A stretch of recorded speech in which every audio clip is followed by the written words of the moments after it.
Assalamualaikum warahmatullahi wabarakatuh. Perkenalkan, nama saya Tiara Hairunisa dari kelas 12A Farmasi. Saya di sini akan menyampaikan atau menceritakan kembali peristiwa Rengas Dengklok. Yang kita ketahui, bangsa Indonesia telah melalui lika-liku untuk mencapai suatu kemerdekaan. Perjuangan pun terus dilakukan oleh pejuang bahkan sebelum Indonesia merdeka. Bangsa Indonesia tidak merdeka begitu saja, tapi melalui proses yang panjang dan membutuhkan keberanian dari para tokoh pahlawan dan rakyat Indonesia pula untuk mewujudkannya dalam proklamasi kemerdekaan. Peristiwa proklamasi kemerdekaan Indonesia dilatar belakangi oleh banyaknya peristiwa, salah satunya peristiwa Rengas Dengklok. Peristiwa Rengas Dengklok diawali dari perbedaan pendapat antar golongan muda dan golongan tua. Karena pada tanggal 9 Agustus 1945, bom atom kedua dijatuhkan di atas Nagasaki setelah yang pertama di Hiroshima, sehingga menyebabkan Jepang menyerah kepada Amerika Serikat dan sekutunya. Momen ini pun dimanfaatkan oleh Indonesia untuk memproklamasikan kemerdekaannya.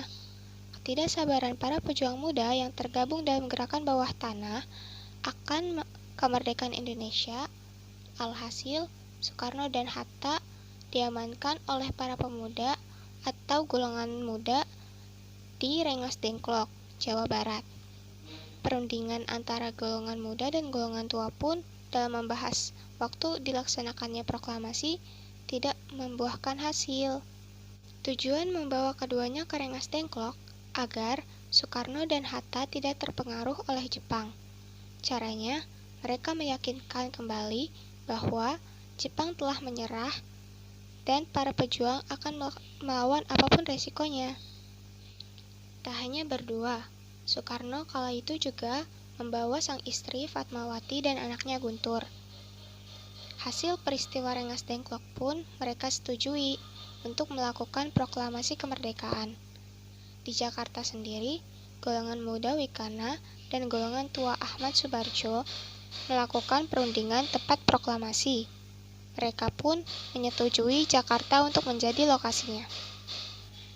Peristiwa Rengas Dengklok menjadi bagian penting dalam proses kemerdekaan Indonesia.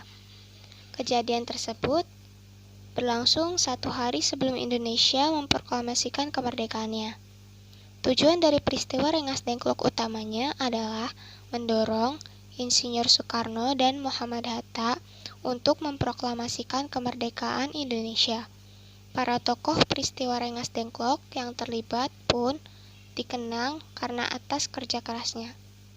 Golongan muda yang diwakilkan oleh Soekarni ini akhirnya melepas Soekarno dan Hatta untuk kembali ke Jakarta atas jaminan yang diberikan Ahmad Subarjo. Jaminannya adalah proklamasi kemerdekaan Indonesia yang akan dilaksanakan paling lambat tanggal 17 Agustus 1945. Maka dari itu, diutuslah Yusuf Kunto untuk menghantar Ahmad Subarjo ke Rengas Dengklok untuk menjemput Soekarno dan Hatta kembali ke Jakarta. Sampailah mereka di rumah Laksamana Maeda, Jalan Imam Bonjol, Jakarta Pusat. Penyusunan teks proklamasi pun dilakukan oleh Soekarno, Hatta, Ahmad Subarjo, dan disaksikan oleh Soekarni, BM Diah, dan Sayuti Melik hingga sepakat. Sebelum pembacaan teks proklamasi, perundingan pembacaan teks kembali berlangsung pada pukul 2 hingga 4 pagi, tanggal 17 Agustus 1945. Pada pukul 10 paginya, teks proklamasi pun dibacakan di kediaman Soekarno, Jalan Pegangsaan Timur, nomor 56. Peristiwa Rengas Dengklok pun selalu diingat sebelum merayakan Hari Kemerdekaan Indonesia. Nah, sekian cerita peristiwa Rengas Dengklok yang saya ketahui dan saya ceritakan kembali. Kurang lebihnya saya mohon maaf. Assalamualaikum warahmatullahi wabarakatuh.